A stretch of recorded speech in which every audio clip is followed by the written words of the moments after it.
నిరుపేదలందరికీ సొంత ఇల్లు ఉండాలనే ఉద్దేశంతో సిపిఐ పార్టీ రాష్ట్ర నాయకత్వం ఇచ్చిన పిలుపు మేరకు పిఠాపురంలో సిపిఐ పిఠాపురం కార్యదర్శి సాన రామకృష్ణ ఆధ్వర్యంలో ఇల్లు లేని నిరుపేదలతో ఇళ్ల స్థలాల దరఖాస్తులను పిఠాపురం పట్టణాల్లో ఉన్న సచివాలయాల్లో అందజేశారు. ఈ సందర్భంగా సాక రామకృష్ణ మీడియాతో మాట్లాడారు.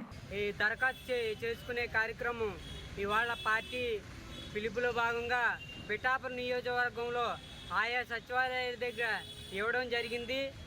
ముఖ్యమంత్రి నారా చంద్రబాబు నాయుడు గారికి మేము సిపిఐ పార్టీ తరఫున ఒకటే కోరుతూ ఉన్నాం. ఇక్కడ వైఎస్ఆర్ గవర్నమెంట్లో లబ్ధి పొందని పేదలు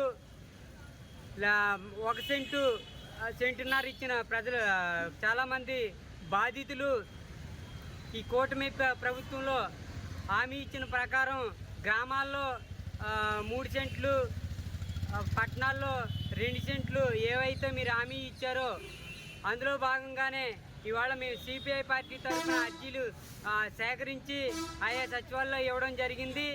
ఈ కాలయాపన చేయకుండా త్వరగా ఆన్లైన్ చేసి బాధితులు ఎవరైతే ఉన్నారో వాళ్ళకి సంపూర్ణంగా ఇళ్ల స్థలాలు అందజేయాలని మేము సిపిఐ పార్టీ తరఫున డిమాండ్ చేస్తూ ఉన్నాం.